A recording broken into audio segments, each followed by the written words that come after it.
Welcome back to the Deep Digger Sports Pod. I'm your host, Drew, my other host right over there. What's up? It's D. Good to see you again. Be sure to hit that like button. Be sure to subscribe. Drop some comments below. Let us know your thoughts. Well, let's talk about the Cleveland Browns because their quarterback room is full, and the owner had some interesting words about Shedeur Sanders, saying it wasn't his decision. It actually was the GM, Andrew Berry, who wanted Shedeur, and the owner doesn't make any football decisions. It's all up to them. And if you remember the video of Andrew Berry and Stefanski watching Shedeur get drafted, there's no smile, there's no clapping, no high five. It was so awkward. They had to explain it after, and even that was awkward. Like the silence in the room of nobody excited to take Shedeur. Do you believe that this was an Andrew Berry move? 100% no. I don't think there's a single soul out there that believes Jimmy Haslem when he says that I had nothing to do with this. This was not my call. I think we both talked about it afterwards and we're like, this was such a weird move, especially coming off of in the third round getting Dillion Gabriel. That seemed like a spite move. Like, hey, we like Dillion Gabriel. We are going to get our quarterback early so that way we don't even have to worry or field Shedeur Sanders questions. And then you turn around and the next quarterback off the board, guess what? He's from the Browns and it's Shedeur Sanders. That seems like such a Haslam move to meddle with and to just sit there and blame Andrew Berry. Okay, to say you don't make football decisions is wrong because everyone knows that you made the biggest football decision in Deshaun Watson. Everyone knows that that was you. That was not Andrew Berry. That was 100% you. So don't say that you don't meddle in football operations. You don't make football decisions. That's 100% on you, and everyone knows it. And I think, if anything, what I would have done if I was Haslam was I would have blamed him for making the move with Dillion Gabriel. If I was going to be honest, I'd be like, hey, you know what? I don't know why he took Dillion Gabriel.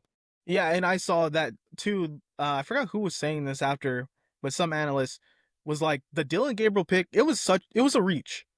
He definitely was not projected to go that high. Supposedly there were some reports that another team liked him in the third, but I don't believe that. I No. think he was going maybe in the sixth round. But I believe they took him in the third to say, we have a quarterback already now. We can't draft another quarterback because Shedeur kept falling. And that's when it got to their pick in the fifth round, because they had multiple picks leading up to that pick in the fourth and fifth round. And then the owner comes down and says, he's on the board, we're taking him. Because it doesn't make sense from a team building standpoint for Andrew Berry to want to do two quarterbacks like that. And if you passed on Shedeur so many times already in the draft, I don't see why you would take him in the fifth. Everyone knows Barry is just the biggest shill out there. He is the punching bag. That is basically what he's there for now.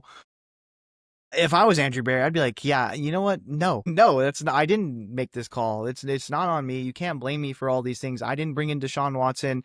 Like, I would start telling a little bit more of my side. I know I'm employed by the guy, but realistically, I'm going to get fired pretty soon, and I still need to be able to show my face. And I don't know now if he's going to be able to. If I don't think that he is a second-time GM at this point with the way things have gone.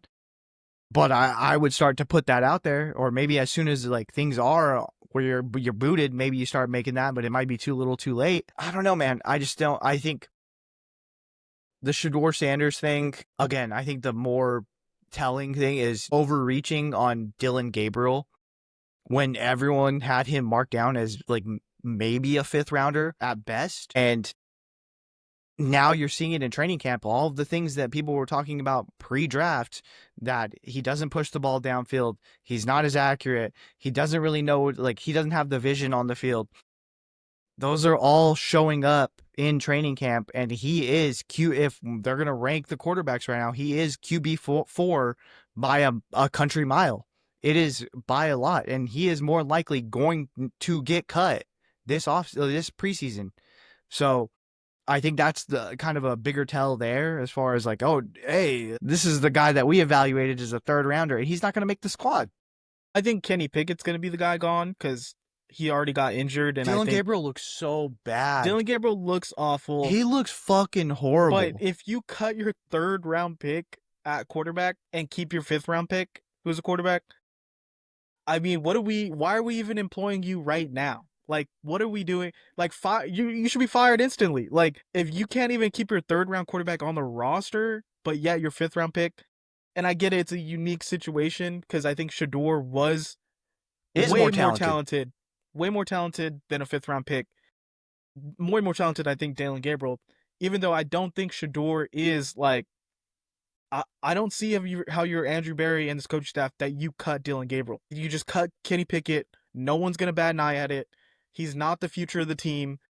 You have Joe Flacco there. We all know Shedeur is gonna start this season at some point. So I mean, what are we doing? It is so bad though. If you look at the practice clips from Dillion Gabriel, he looks like an undrafted free agent. He looks bad. He does not belong on an NFL field right now. And so I don't know how you can even justify it. Like, I don't know how you can justify keeping him on the roster, knowing that if we need an emergency quarterback or something happens and, in 2 weeks he has to play, we can't get him ready. He's going to get eaten up. We cannot have this guy on our roster.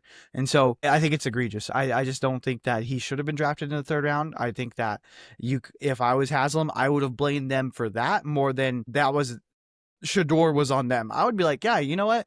I made the call for Shedeur. I did that because he's more talented. We see that right now on the practice field. Yeah, I mean, and we knew Shedeur was gonna look better through training camp because He's accuracy more is his thing. talented. He's bigger. He's But stronger. He's I think the main faster. He thing, throws the ball better. I think the main thing is accuracy plays really well in training camp, and that's what is his strongest suit. And instead of like in games where you could show like, oh, I made a highlight play, I did this, I did. Consistency is the main thing that gets eyes on you in training camp in this preseason, and accuracy being his greatest strength is what I thought would really earn him the job. Dillion Gabriel doesn't even have arm talent though. Like, he doesn't have a strong arm. He's not making highlight plays. That's not his game at all. So it's like, what are we keeping this guy around for? I don't know, man. I don't know what to tell you. I'm not Andrew Berry. True.